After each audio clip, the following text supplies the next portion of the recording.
வணக்கம். உங்கள் ஜீவா சினிமா. இன்னைக்கு ஜீவா சினிமாவில் நம்ம ஒரு முக்கியமான விஷயம் பேச போகிறோம். நம்ம சினிமா சேனல்ங்கிறது வெறும் இந்த நடிகைகளுடைய பிறந்த நாள், அவங்களுக்கு எத்தனாவது கல்யாணம், இந்த கிசு கிசு, எப்போ இந்த நடிகர் டைவர்ஸ் பண்ணுவார், இந்த மாதிரி பேசக்கூடிய சேனல் இல்லைன்னு உங்களுக்கு நல்லா தெரியும்.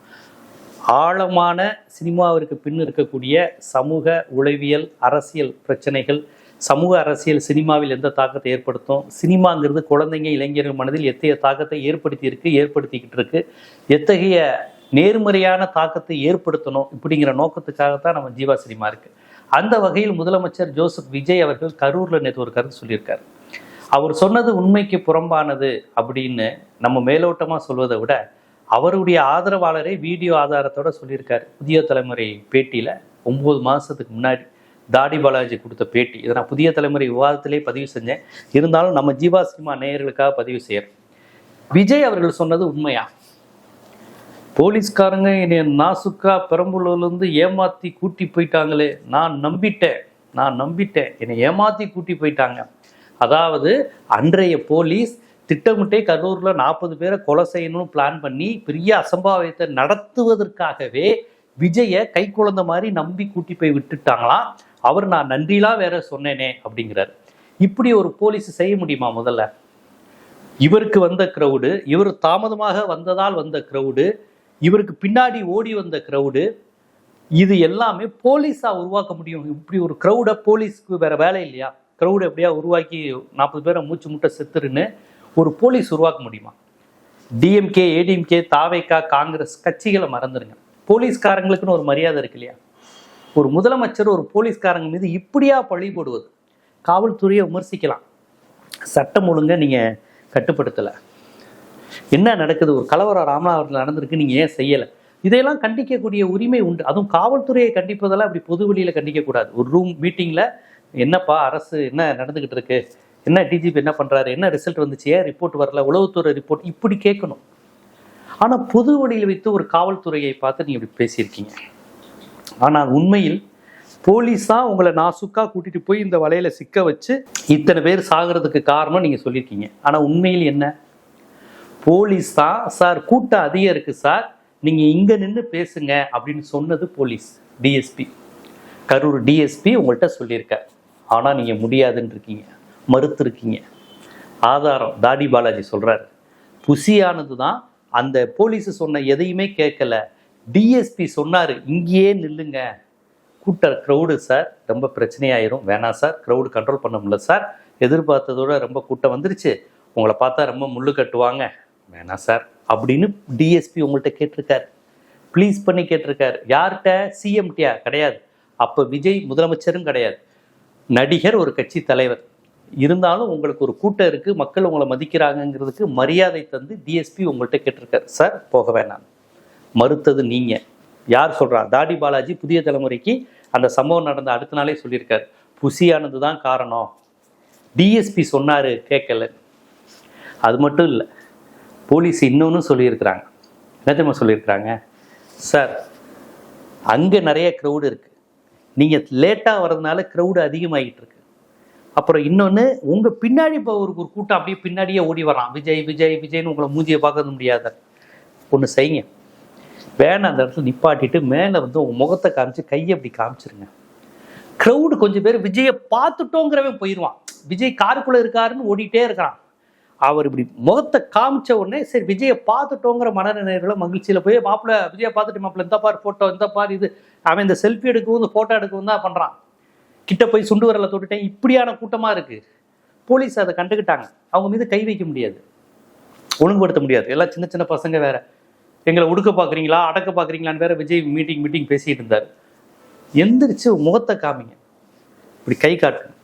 நான்லாம் காட்ட முடியாது, நான் வெளியே வந்துட்டு அந்த இமேஜ் போயிடும், அந்த கூட்டம் குறையக்கூடாது, கூட்டம் குறையக்கூடாதுங்கிறதுக்காகவே வந்துச்சு, அதையும் நீங்க செய்யலை. அப்ப கூட்டத்தை அதிகரிச்சிங்க. அங்கேயும் நீங்க தாமதம் வர்றதுனால கூட்டம் அதிகமாகுது, நீங்களும் கண்ணாடியை இறக்காம முகத்தை காட்டாம வர்றதுனால கூட்டம் அதிகமாகுது. இதை இரண்டையுமே முன்கூட்டியே எச்சரித்தது கரூர் டிஎஸ்பி. புசியானது அதை கேட்கல. இதை தாடி பாலாஜி புதிய தலைமுறைக்கு 9 மாத பேட்டியில சொல்லியிருக்காரு. 9 மாசத்துக்கு முன்னாடியே சொல்லியிருக்காரு, ஆதாரத்தோட இருக்கு. நான் இதை கற்பனையா சொல்லலை. இந்த கூட்டத்தில் விஜய் இவ்வளவு கூட்டம் வந்திருக்கு, கட்டுப்பட்டத்தில் தண்ணி கொடுக்கலங்கிறது பொதுவான விமர்சனம், நம்ம வைக்கிற விமர்சனம். அந்த மாதிரி விமர்சனம் இல்லை. வீடியோ கிளிப்பு போலீஸ் சொல்லி நீங்கள் செய்யலை, அப்போ நீங்கள் சொல்லியிருப்பது உண்மைக்கு மாறான பொய். கரூர் மீட்டிங்கில் நீங்கள் சொன்னது போலீஸ் மீது அபாண்டமான பழியை போடுறீங்க. போலீஸு திட்டமிட்டு இவரை கூட்டிகிட்டு போய் இப்படி ஒரு சம்பவத்தை நடத்த வச்சுச்சுன்னா யாராவது நம்புவாங்களா? தன்னை எப்பவுமே ஒரு பாதிக்கப்பட்டவனாவே காண்பித்துக் கொள்வது. கடந்த முறை திமுக அரசு உங்களுக்கு வாய்ப்பு தரல, அனுமதி தரலன்னு சொல்லிட்டு இருந்தீங்க. இப்போ உங்கள் கவர்மெண்ட் வந்ததுக்கு அப்புறமும் நான் பாதிக்கப்பட்டேன்னு சொல்லி இது பண்ணுறீங்க. இப்போ நீங்கள் ஆட்சி செய்கிற இடத்துல வந்துட்டீங்க. இப்பயும் எதிர்கட்சியாக இருக்கிற ஒரு கட்சியை பார்த்துட்டு இவங்க தான் என்னை பாதிப்பு ஏற்படுத்தினாங்கன்னு சொல்லிக்கிட்டு அந்த போலீஸ் தான் என்னை எப்படி பண்ணுச்சுன்னு சொல்லிட்டு இருக்கீங்க. அதிகாரத்தில் உட்காந்துருக்கிறது நீங்கள், அதிகாரத்தில் இல்லாத ஆட்களை பார்த்து நீங்கள் ப்ளேம் பண்ணிக்கிட்டு அரசியல் பண்ணிக்கிட்டு இருக்கீங்க. இது ரொம்ப தப்பு இல்லையா? எனக்கு என்ன வருத்தனா, இதை நம்புகிற ஒரு ரசிகர் கூட்டம் இருக்குது. ரசிகர்களே நீங்கள் விஜய், அஜித் யாருக்கு வேணாலும் ரசிகராக இருங்க. ஆனால் ஒருத்தர் சொல்வது உண்மையா பொய்யா அப்படின்னு பகுத்தறிந்து யோசிங்க. அவ்வளவுதான் நான் கேட்பேன். நீங்கள் விஜய் ரசிகராக இருங்க, தப்பு கிடையாது. உங்களுக்கு பிடித்த நடிகர் முதலமைச்சர் ஆகிட்டாரு, சந்தோஷமா இருங்க. பட் அவர் சொல்வது சரியா, இல்லை நம்மளை தூண்டி விடுறாரா, இல்லை நம்மளை முட்டாளாக்க பார்க்குறாரா, அதை யோசிங்க.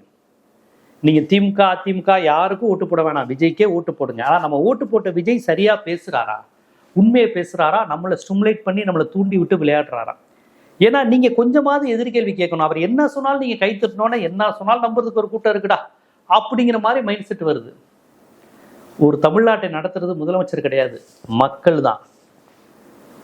தனி நபர் நடத்துறது கிடையாது. தத்துவமும் மக்களும் தான் ஒரு அரசியலை நடத்துவாங்க, ஒரு நாட்டையும் மாநிலத்தையும் வழி நடத்த முடியும். மாவோ சொன்னாரே, இந்த நடைபயணத்தில் மக்கள் சென்றார்கள், நான் அவர்கள் பின் சென்றேன். அண்ணாவதாசனா மக்களோட மக்கள் வழி நடத்துவாங்க, நம்ம பின்னாடி போவோம். அதனால நீங்க இப்படி தனிநபர் மயக்கத்துல இருக்காதீங்க. என் தலைவன் அழுகிறான், என் தலைவன் நிக்கிறான், என் தலைவன் பேண்ட் போடுறான், இப்படி பாக்குறான், கூலிங் கிளாஸ், இதுக்கு மயங்காதீங்க. அவருடைய செயல்பாடு என்னவா இருக்கு, பேசுவது உண்மையா இருக்கு, இதை பாருங்க. இப்போ மகிழ்ச்சி தானே, உங்க நடிகர் முதலமைச்சர் ஆயிட்டார், சரி என்ன தமிழ்நாட்டுக்கு செய்ய போறாரு அதை பாருங்க. இப்படி அவதூறும் பொய்யும் சொல்வது ஏற்புடையதா? இப்போ அவர் சொன்னது பொய்யுங்கிறது தாடி பாலாஜி அம்பலப்படுத்தியிருக்காரு 9 மாசத்துக்கு முன்னாடி. விஜய நெஞ்சில பச்சை குத்துனாரு அந்த தாடி பாலாஜி அழகா சொல்றாரு. டிஎஸ்பி சொன்னாரு சார் கிளம்பி போங்கன்னு, புசியானது தான் எல்லாத்தையும் பண்ணி கூட்டத்தை அதிகமாக காமிக்கணும்னு காண்பித்து இப்படி ஒரு சம்பவம் நடந்துருச்சு சார். இதுக்கு விஜய்க்கு சம்மந்தம் இல்லை சார், புசியானது தான் காரணம்னு தாடி பாலாஜி சொல்றாரு. அப்ப விஜய் சொல்றது பொய்ன்னு தாடி பாலாஜி சொல்லிட்டாரா? போலீஸ் என்னை ஏமாத்துச்சுங்கிறாரு. கிடையாது, போலீஸ் உண்மையை சொல்லியிருக்கு, நீங்க தான் போலீஸ் பேச்சை கேட்கல. தாடி பாலாஜி சொல்றாரு. அவர் ஒன்றும் திமுகவோ அதிமுகவோ இல்லை, சொல்றது செந்தில் பாலாஜி இல்லை, தாடி பாலாஜி. உங்க தாடி பாலாஜி சொல்றாரு. செந்தில் பாலாஜினா நீங்க கட்சிக்காரருங்கிறீங்க. அதே போல செந்தில் பாலாஜி போன்றவங்க பதில் கேள்வி கேட்டிருக்காங்க. லேட்டா வந்தது யாரு, தாமதமானது யாரு, 12 மணிக்கே வருவோன்னு ட்விட்டர்ல போட்டது யாரு, சொல்லிட்டு 7 மணிக்கு வந்தது யாரு, போலீஸ் சொல்லியும் கேட்காம வேனை நகர்த்தினது யாரு, பின்னாடி வந்தவங்களை நிறுத்தி நிப்பாட்டி போங்கன்னு ஒரு தலையை காட்டாம போனது யாரு, ஜஸ்ட் கண்ணாடி இறக்கி தலையை காட்டியிருந்தா 3000 பேர் பின்னாடி போயிருப்பான், அது போக விடாம செஞ்சது யாரு, பெண்களுக்கும் குழந்தைகளுக்கும் தண்ணி பாட்டில் கூட கொடுக்காம அரேஞ்ச் பண்ணது யாரு, இவ்வளவு கேள்வி கேட்டிருக்கிறாங்க. சரி, சம்பவம் நடந்தோன்னே ஓடி போனது யாரு, சம்பவம் நடந்ததுக்கு அப்புறம் தாவை கலந்து யாருமே எந்த டிவி நிகழ்ச்சியும் கலந்துக்காம இருந்தது யாரு, இது மாதிரியான கேள்விகளை செந்தில் பாலாஜி கேட்டிருக்கிறாரு. இதுக்கும் பதில் இல்லை. இது அவங்க திமுகன்னு கேட்காம அவங்க கேட்கிற கேள்வியில் தர்க்கம் இருக்கான்னு பாருங்க. ஊடகவியலாளர்கள் என்ன கேட்குறாங்க இதெல்லாம் கேளுங்க. ஸோ இப்போ நேற்று அவர் சொல்லியிருப்பது உண்மை இல்லைங்கிறது தெளிவாயிருச்சா? போலீஸ் சொல்லி கேட்காம அவர் போயிருக்காரு. ஆனால் கரெக்டாக இப்போ என்ன சொல்றாரு, ஒரு 3, 5, 6 மாசத்துல போலீஸ் தான் எங்களை ஏமாத்தி கூட்டி போயிருச்சுங்கிறாரு. ஆனால் போலீஸ் உங்களை தடுத்து நிறுத்தியிருக்கு. இது எப்படி ஏற்புடையது? திருப்பி உங்ககிட்ட ஒரு விக்டிம் கார்டு, ஒரு பாதிக்கப்பட்டவங்கிறதான் பயன்படும். உண்மையிலேயே பாதிக்கப்பட்டது தமிழ்நாட்டு மக்கள், அந்த கரூர் மக்கள். ஆனா இவர் பாதிக்கப்பட்டதா சொல்றாரு. இவர் தாமதமா வந்ததை கடைசி வரையும் நியாயப்படுத்துறாரு. தாமதமா வந்ததுக்கு மன்னிப்பு கேட்க மாட்டேங்கிறாரு. சரி, மக்கள் செத்துக்கிட்டு இருக்கிறாங்க, 36 பேர் செத்துட்டாங்க விஜய்னு ஒருத்தர் செய்தியாளர் கேட்கும் போது கரூர்ல இருந்து வேகமா திருச்சிக்கு ஓடுனது யாரு? திருச்சி ஏர்போர்ட்ல இருந்து. இன்னைக்கு நிறுத்தி நிதானமா இவ்வளவு ஆக்ஷனோட பேசுறவரை அன்னைக்கு பிரஸ்ஸை பார்த்து அழுதுருக்கலாம்ல, கதறி இருக்கலாம்ல. ஐயோ என் பிள்ளைங்க போச்சு, என் தங்கச்சி போச்சு, என் குழந்தை போச்சு, எங்க அக்கா, என் தங்கச்சி, என் தம்பி, ஐயோ என் பேரை சொன்னா விசிலடிக்கிற எல்லாரும் செத்துட்டாங்களே, அன்னைக்கு அழுது இருந்தீங்கன்னா உண்மையிலேயே எல்லாருமே கதறி இருப்பாங்க. சரி, விஜயோட கொள்கை என்னவா இருக்கட்டும், பாவம் மனுஷன் எதிர்பார்க்கல, ஏதோ ஒரு ஆர்வத்துல கூட்டத்தை பார்த்து அவரும் வாங்கிட்டாரு. பட் இப்போ செத்த உடனே குற்ற உணர்ச்சியில கதறிட்டாருன்னு ஒரு மாதிரி உங்க மேல வந்திருக்கும். நீங்க பேசவே இல்லையே. போய் கொஞ்ச நாள் ஆகி ரெடி ஆகி ப்ரிப்பேர் ஆகி டெல்லியெல்லாம் போய் அதுக்கப்புறம் தானே ரெடி ஆச்சு. ஆதவ அர்ச்சனா, புசி ஆனந்த், விஜய் யாருமே பேசலையே, நிர்மல்குமார்னு. அந்த மதியழகன் ஒருத்தர் மட்டும் தான் போலீஸ் கேஸ்ல மாட்டினாரு. ஆனா இன்னைக்கு காவல்துறை மீது நீங்க பழி தூக்கி போடுறீங்க. ஸோ நீங்க சொன்னது உண்மை இல்லை என்பதை தாடி பாலாஜி சொல்லியிருக்காரு. நீங்க செந்தில் பாலாஜிக்கு பதில் சொல்ல வேணாம். தாடி பாலாஜி வீடியோ ஆதாரத்தோட பேட்டி கொடுத்துருக்காரு புதிய தலைமுறைக்கு 9 மாசத்துக்கு முன்னாடி. இதற்கு நீங்க என்ன பதில் சொல்றீங்க அப்படிங்கிறத நேர்மையா நீங்க சொல்லுங்க. அவர் சொல்ல மாட்டாரு. விஜய் ஆதரிக்கிற அபிமானிகள் என்ன ஏதுன்னு நம்ம பேசுறதை கேட்டு இது உண்மையா பொய்யான்னு இதுக்கு நீங்க பதில் மட்டும் சொல்லுங்க. உங்க கட்சிக்காரரு இந்த மாதிரி போலீஸ் சொல்லிச்சு, சொன்னதை கேட்காம அவங்க போனாங்கன்னு தாடி பாலாஜி சொல்றாரு. நீங்க போலீஸ் என்னை ஏமாத்தி கூட்டி போயிடுச்சுங்க, எது உண்மை நீங்களே சொல்லுங்க. இது போன்ற சினிமா பற்றிய பல்வேறு செய்திகள், சினிமாவில் மறைக்கப்பட்ட செய்திகள், சினிமாவில் மறுக்கப்பட்ட பக்கங்கள், சினிமாவை எப்படி அணுக வேணும், சினிமா நடிகர் மோகம், கவர்ச்சி, ரசிகத்தன்மையை எப்படி புரிஞ்சுக்கணும், இது குறித்தெல்லாம் உங்களுக்கு தொடர்ந்து வீடியோக்கள் வேணும்னா நம்ம ஜீவா சினிமா சேனலை சப்ஸ்கிரைப் பண்ணுங்க, ஆதரவு. நன்றி.